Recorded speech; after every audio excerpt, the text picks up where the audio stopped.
استبداد، هەژاری و برسیەتی، گرانی و بێکاری زۆربەی خەڵکی هەراسان کردووە. ڕۆژ نییە کە ڕاپۆرت و ئاماری نوێ سەبارەت بە پەرەسەندنی هەژاری و فەلاکەت لە کۆمەڵدا بڵاو نەبێتەوە. بەراوردەکانی ناوەندی ئاماری ئێران نیشانی دەدات لە مانگی خەرمانانی ساڵی ڕابردوودا هێڵی هەژاری بۆ بنەماڵەیەکی 4 کەسی بەرابەری 7,500,000 تمەن دیاری کراوە. ئەم ڕقەمە بە گشت دەستکاریە ئاماریەکانەوە کە ناوەندی ئاماری ئێران تێیدا پسپۆڕێکی تایبەتی هەیە، هەر لەم ئاستەشدا نیشانەی ئەو پەڕی کارە ساتێکە کە لە ئێرانی ژێر حاکمیەتی ڕژیمی ئیسلامیدا لە ئارادایە.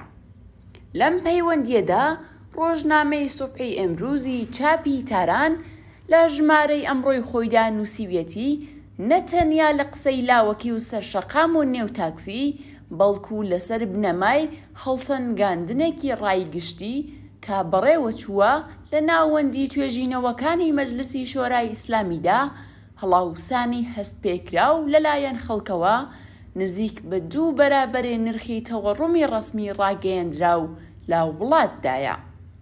ئابووری ئێران ڕیکۆردداری نرخی هەڵاوسانی 2 ڕەقەمیە لە دنیادا. لە عەینی حاڵدا ئاقا محەممەدی ئەندامی مەجمەعی تەشخیصی بەرژەوەندیەکانی نظامی شووتوویەتی 2020 ناوچە و 19,700,000 کەس لە جەمعیەت لە سەرتاسەری ئێراندا بوونیان هەیە کە لە ئیمکاناتی سەرەتایی ژیان وەکو ماڵ، کار، خوێندن، بەهداشت و دەرمان، خۆراک و پوشاک بێبەشن. کار گەیشتۆتە ئاستێک کە هەندێک لە خەڵک بە شێوەی ڕەسمی دەستیان داوەتە فرۆشتنی کولیە. ڕەشێنەی چاو و منداڵە تازە لە دایک بووەکانیان تا لە برسان نەمرن. گەڕان لە نێو زبڵدا کە زیاتر منداڵان و تازە لاوانن بۆ یارمەتیدانی بژێوی بنەماڵە و دابینکردنی ژیانێکی لانی کەم بۆ یان خەرێکی ئەو کارن و یان لە کارگا و خیابانەکاندا خەریکی دەستەبەرکردنی داهاتێکی مەمرە و مەژین. کارتۆنخەوی، چادرخەوی لە سەربانەکان، گۆڕخەوی، دەستفرۆشی، کۆڵبەری، سوختبەری و بەناو کاری لەم بابەتانەش ڕێگا چارەیەکن کە هەژاران بۆ مانەوەیان و بەناچار ڕوویان تێدەکەن. هەژاری لە ئێران هەم ڕیشەی لە سیاسەت و هەم لە ئابووری کۆماری ئیسلامیدایە. لە بواری سیاسەتدا کۆماری ئیسلامی بە دخاڵەتکردن لە قەیرانە ناوچەیەکاندا بە بەکردەوە دەرهێنانی پرۆژە گەلی ماجراجۆیانەی ئەتۆمی و موشەکی بە سەرفی هەزینەی بە ملیار دۆلاری بۆ پەرەدان بە دامەزراوەی مەزهەبی، گشت ئەمانە لەسەر ناوەڕۆکی گەندەڵێنی هادینە بووی دارایی بە تریلیۆن دۆلار لە سەروەتی خەڵکی ئەم وڵاتە و بەرهەمی کار و ڕەنجیانی بافەناداوە. لە بواری ئابووریدا بە پەیڕەویکردن لە ئابووری نێۆلیبرالیستی واتە خصوصی سازیەکان، کەمکردنەوەی یارانەکان و داشکاندن لە خزمەتگوزاری کۆمەڵایەتی، کەمکردنەوەی هێزی کار و بێکارکردنی بەرینی کرێکاران بە بێدانی بیمەی بێکاری، لابردنی مەزایای کرێکاری وەکو مافی مەسکەن و بیمە دەرمانیەکان، بە گشتی ئەمانە لەسەر ناوەڕۆکی قەیرانێکی ئابووری چەند لایەنە لە هۆکارە سەرەکیەکانی بەرزبوونەوەی ئاماری برسێتی لە ئێراندا بوون.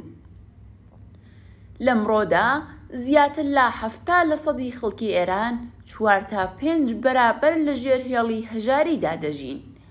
ئەم بارودۆخە بەنۆبەی خۆی بۆتە هۆی سەرهەڵدانی هەموو جۆرە بشێوی و خەسارێکی کۆمەڵایەتی وەک لەش فرۆشی، گیرۆدەبوون بە مادەی هۆشبەر، لە زبڵدا گەڕان، کارتۆنخەوی منداڵانی کار و خۆکوژی و هیتر. ئیستبداد و خەفەقان، تەوەڕم و گرانی، بێکاری دەیان ملیۆنی، برسیەتی و هەژاری و کەلێنی قوڵی چینایەتی گیانی جەماوەری چەوساوەی هەراسان کردووە. بێگومان جەماوەری کرێکار و خەڵکی ئازار چەشتووی ئێران کە 44 ساڵە لەژێر حاکمیەتی ئەم ڕژیمە چەوسێنەر و جنایەتکارەدا بۆ باشتربوونی بارودۆخی ژیانیان خەبات دەکەن، لەم بارودۆخەشدا درێژە بە خەباتی خۆیان دەدەن. کرێکاران و خەڵکی ئازاردیتوو کە لە ژێر گوشاری بەڕێچووندا چەقۆ گەیشتونتە سەر ئێسقانیان، ڕێگایەکیان نییە بۆ ڕزگاربوون لە دۆزەخێک کە ڕژیمی ئیسلامی دامەرزاندووە، بێجگە لەوەی قۆڵی لێ هەڵماڵن و بەبێ ترس لە سرکوت، گرتن و زیندان، شێلگیرانە و لێبڕاوانەتر لە پێش و دژبە سەبەبکارانی ئەم هەژاری و فەلاکەتە ئابووریە نەبەردی یەکلاکەرەوەی خۆیان لە سەرجەم بوارەکاندا بەرەو پێش بەرن. خەبات بۆ ڕووخاندنی کۆماری ئیسلامی خەباتە لە پێناو ڕزگارکردنی 70% خەڵکی کۆمەڵ لە چنگ هەژاری و بێکاری، لە چنگ بێبەشی و بێمەسکەنی، لە چنگ گرانی و دەیان کێشە و گرفتی دیکەی گەورە و بچووک. ئێستا کە لە ناخی ئەم هەموو فەلاکەتەدا، لە ناخی ئەم گشتە هێرشەی دەکرێتە سەر سفرەی بە ملیۆن خەڵک، کۆمەڵگا شاهیدی ناڕزایەتی ڕۆژانەی کرێکاران، مامۆستایان، خانەنشینان و هیترە، خۆی بەرچاوترین هێمای بێکاری گەربوونی لاف و گەزافەکانی سەرانی ڕژیم و هاوکاتبوونی پۆتانسیەل و زەرفیەتێکی تەقینەوەی گەورەیە لەم کۆمەڵگایەدا. خەڵک لە ژیانی ڕاستەقینەی خۆیاندا و ڕۆژ لە ڕۆژ زیاتر پەی بەم ڕاستیە دەبن کە ڕێگای ڕزگاربوون لەم بارودۆخە فەلاکەتبارە پەرەدان بە ناڕەزایەتی، هاتنە سەر شەقام، مانگرتن لە کارخانەکان و دامەزراوە پیشەسازی و بەرهەمهێنەرەکاندا و ئامادەکاری هەمەلایەنەیە بۆ ڕووخاندنی شۆڕش گێڕانەی ئەم ڕژیمە.